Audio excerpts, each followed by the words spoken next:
Hello friends, आज हमारे पास एक डेस्कटॉप के बोर्ड है।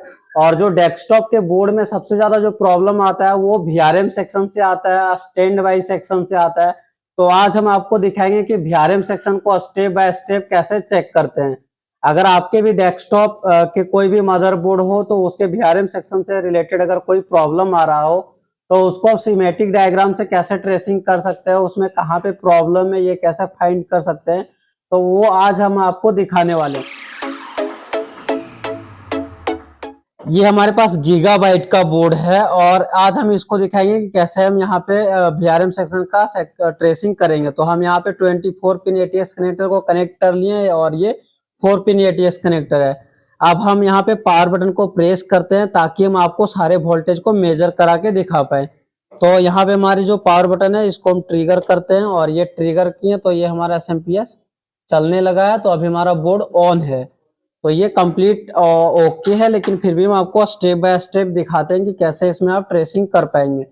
तो सबसे पहले हम जो चेक करते हैं कि ये हमारा 12 वोल्ट बन रहा है या नहीं बन रहा है, तो हम यहाँ से इसको चेक करेंगे कि ये 12 वोल्ट बन रहा है कि नहीं। तो मल्टीमीटर में देख पा रहे होंगे कि यहाँ पे 12 वोल्ट हमारा बन रहा है और दूसरे पिन में भी अगर देखें तो इसमें भी 12 वोल्ट बन रहा है।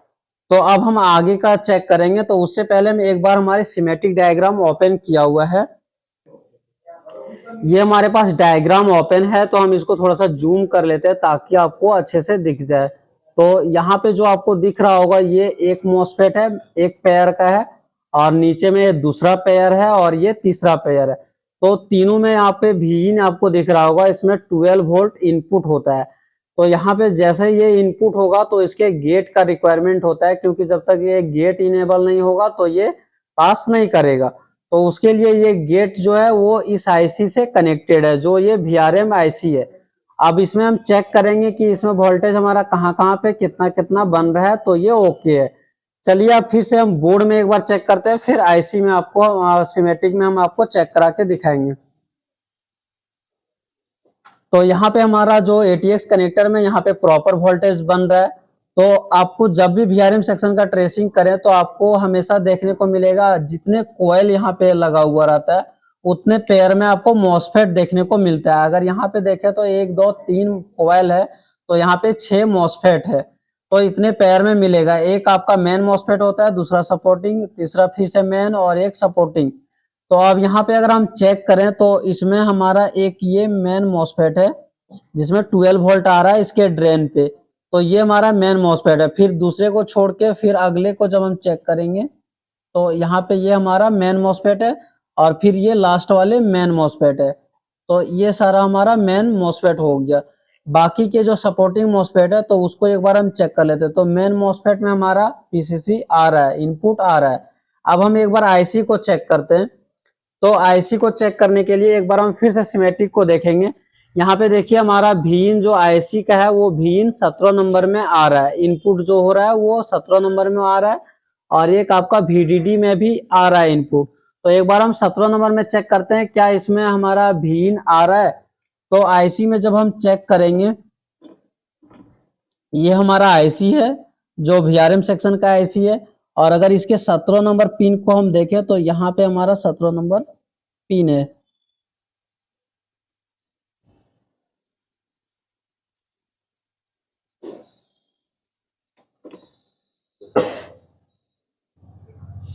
ये हमारा 17 नंबर पिन है जिसमें इसमें भी प्रॉपर वोल्टेज इनपुट आ रहा है। जब ये इनपुट भी आ रहा है तो अब हमारा रिक्वायरमेंट होता है कि इस IC को इनेबल मिलना चाहिए। तो यहाँ पे इनेबल कौन से पिन होगा, तो आपको 2 नंबर पिन दिख रहा होगा VR ऑन। तो ये हमारा इनेबल का पिन है। अब हम इसमें एक बार वोल्टेज को चेक करते हैं।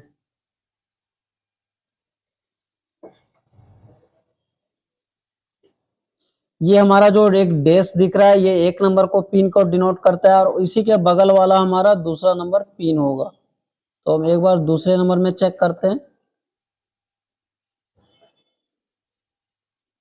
तो यहाँ पे भी 3 वोल्ट बन रहा है, तो ये इनपुट इसको इनेबल भी मिल रहा है। अब इसके गेट में आउटपुट होना चाहिए, बूस्ट वाले में भी वोल्टेज बनना चाहिए। तो एक बार हम बूस्ट वाले को भी चेक करते हैं। अब ये बूस्ट को चेक करने के बाद आपको चेक करना होता है U गेट 1 बूस्ट वाले चेक करने के बाद आपको चेक करना होता है यू गेट वन। अगर आपका प्रॉपर बन रहा है तो आपका फेज आउट होगा, तो फेज वोल्टेज को हम चेक करेंगे। उसके बाद हम एल गेट को चेक करेंगे जो हमारा लोअर मॉसफेट होता है। तो एक पेयर का ये कंप्लीट हो जाएगा, फिर दूसरे पेयर में फिर वही सेम कंडीशन आपको चेक करना होता है।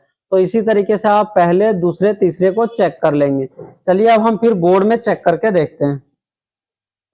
तो यहाँ से हमारा आईसी का जो रिक्वायरमेंट था वो तो पूरा हो रहा था, तो एक बार हम बूस्ट वाले को चेक करते हैं।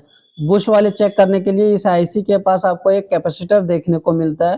तो इस कैपेसिटर पे अगर हम देखें तो यहाँ पे भी हमारा प्रॉपर वोल्टेज मिलना चाहिए। तो हम एक बार इसको चेक कर लेते हैं। तो अगर हम बूस्ट वाले कॉइल को चेक करें तो यहाँ पे हमारा कैपेसिटर होता है। इस कैपेसिटर पे अगर देखें तो 6 वोल्ट के लगभग बनना चाहिए। यहाँ पे कुछ ज्यादा वोल्टेज मिल रहा है, लेकिन ये कंप्लीट ठीक है।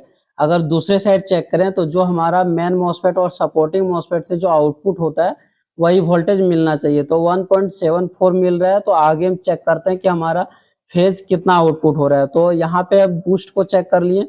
अब एक बार हम मॉसफेट के गेट को चेक करेंगे। तो ये हमारा था ड्रेन, ये मॉसफेट के ड्रेन था जिसमें हमारा इनपुट आ रहा था। इस मॉसफेट में चेक कर लेते हैं। तो यहाँ पे हमारा ये इनपुट आ रहा है, और इसके गेट पे अगर चेक करें तो हम चौथे नंबर पिन पे हम देख लेते हैं कितना वोल्टेज हमारा आ रहा है। तो 2.36 आ रहा है। तो यहाँ पे ये हमारा ओके है। अब एक बार हम फेज को चेक करेंगे। तो यहाँ से हम इस मॉसफेट के सोर्स से भी चेक कर सकते हैं। तो सोर्स पे अगर रख रहे हैं तो 1.74 बन रहा है। तो जितना हमारा बूस्ट में बन रहा था उतना ही हमारा फेज में बन रहा है। तो ये हमारा ओके है। अगर हम दूसरे मॉसफेट में भी अगर चेक करें तो वहां पे भी हमारा सेम वोल्टेज मिलना चाहिए। तो हम इसमें भी चेक कर लेते हैं। तो इसमें भी हमारा सेम ही मिल रहा है। फिर तीसरे वाले में अगर चेक करें तो इसमें भी सेम मिलना चाहिए। तो इसमें भी सेम मिल रहा है। तो यहाँ पे हमारा वीआरएम सेक्शन पूरा ओके हो जाता है। एक बार हम इसको कॉइल में चेक करा के दिखाते हैं। तो ये हमारा वीआरएम सेक्शन का कॉइल लगा हुआ है जो आपको इधर इस साइड में दिख रहा होगा। यहाँ पे अगर चेक करें तो यहाँ पे भी हमारा सेम वोल्टेज मिलना चाहिए जो कि प्रॉपर मिल रहा है। प्रॉपर यहाँ पे भी मिल रहा है। दूसरे कॉइल में अगर चेक करें तो यहाँ पे भी वही वोल्टेज मिल रहा है। और इस तरीके से आप इसको कंप्लीट चेक कर सकते हैं। तो ये जो हमारा गेट था मेन मॉसफेट के, इसमें हमारा मिल रहा था 2.32। तो ये मेन मॉसफेट के लिए था। और सपोर्टिंग मॉसफेट में कितना वोल्टेज मिलेगा तो इसमें 5 वोल्ट से लेकर के 11 वोल्ट तक आपको मिल सकता है। और इसके जो फेज होता है उसमें आपको 0.5 वोल्ट से 1.8 वोल्ट तक आपको मिलता है। तो ये आपका ओके होता है। अलग अलग बोर्ड के हिसाब से अलग अलग वोल्टेज आपको मिल सकता है। और ये हमारा होता है सीपीयू का ऑपरेटिंग वोल्टेज।